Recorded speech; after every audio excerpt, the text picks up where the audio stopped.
Alright everyone, we are back once again. This is the old mechanism here. That's what I had last time you saw.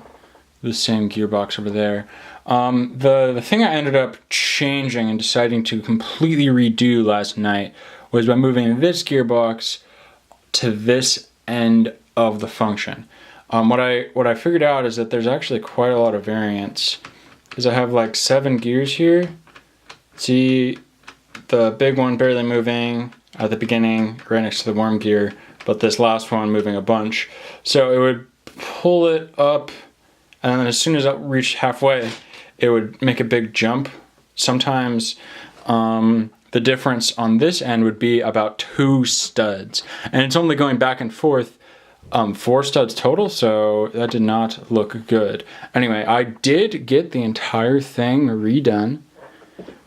So here's the new mechanism. So I moved one of the gear down ratios over here. Oh, they're different gears, but the ratio remains the same. And so single worm gear here. We're gonna go back to autofocus. Worm gear there, powering this. And then off of this top row of tread, I hit a worm gear, upside down worm gearbox into this guy. And so the play here is only this much, whereas over here, it was much more significant. That's because this axle, which is the rotation, is hooked directly to this worm gear, which means there's really barely any play at all, because you can't reverse torque on a worm gear. You can only do it on normal gears. So if there was like pressure happening up here or something, it would be affected. But here now pressure is tried to like pushing this axle, which doesn't work because worm gears are dope. Maybe this is just me like finally figuring out something that was super obvious, but either way it is built now, and it works really well. Here is the beach. This is just imitation. I'm gonna change the slope to be a little bit more shallow, but yeah, I guess I'll just start running it. So you see the wave going up on the beach. Here's a wider shot. Da, da, da, da, da, da, da, da, da. And I'm going to probably increase the speed. When I switched to the larger gear, my RPM went down because these have a lower RPM but higher torque than the smaller motors. We're just getting started for all the little intricate details of this one. So I ended up completely changing this. This is now, instead of being on whatever derpy 16 wide, I do have this down to exactly 10 wide. So this row of studs here actually gets attached to the bottom of these jumpers. Come on. Yeah, so like the jumpers on the next, these jumpers would attach to those studs on the next module, and it would be exactly in the middle of the 10th stud, but it works fine. This stuff here actually fills up some negative space over here, but I wanna show you how tight I ended up getting this. This spins around. That is less than half a plate, and then because that thing comes down when this thing is forward, I can have them basically completely intercepting, but the rotation is off, so it works amazingly. Next we come down here, we can look at how close I ended up getting this. That is also within half a plate. That's kind of hard to see, but basically when it's all the way down, this one is almost touching this one, like exactly, which means I got this axle as far down and to the right as possible, which is exactly what I wanted to maximize slope for the beach.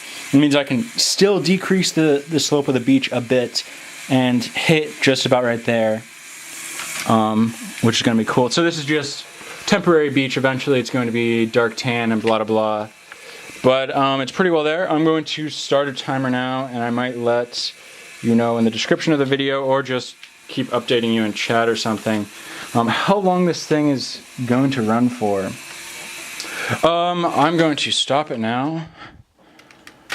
We're gonna pull this out. So I made some adjustments in here. This is also completely redone. Here was a different version. There's like 3 more versions on the ground over here. I've worked a lot on this thing. There's new tires, by the way. They're slightly higher, but I figured out a different ratio that I can mount the Translite Blue to still be at the same height that I wanted. So there was a slight bowing in here and it was rubbing, but with the different tire it is now not rubbing and only going on the tire. I changed this little piece here. Come on, buddy. This little piece here prevents jams. Basically the rounded edge there, when the beam tries to come up, it hits the rounded edge and it forces it into this line here versus possibly sometimes like lifting this up and jamming it. I adjusted some stuff and now I have this little guy here, which is a slope as the wheel gets closer to the beach. It's the height of the wave decreases.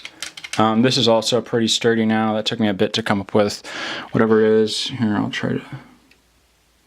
Come on, dude. I hit the focus on this. Anyway, that's what it looks like there. Pretty simple, but to come up with all this stuff, it takes forever. So, yeah, we can get this running again. I'll show you how this works.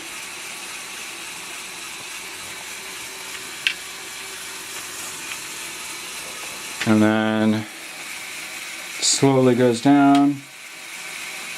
And then this thing is actually below the height of the wheel, but the curvature of the wheel pushes this up as it comes back through. We'll get a shot of that. Also, I mean, just very minute things that I need to be precise about. Yep, see? Which meant that, you know, this had to be rotating, and this is sturdy, but it took forever to find that ratio that would land the end of this at a spot where the wheel could push it up without any hassle at all. This is not the final mount for this. I'm eventually going to be able to mount some more things for the beach on these studs here, but I haven't figured it out yet. This is just temporary, me getting something hovering above the mount to test my wave on. Anyway, this is probably the longest one yet. Sorry for rambling, but please subscribe. I don't know. Yeah.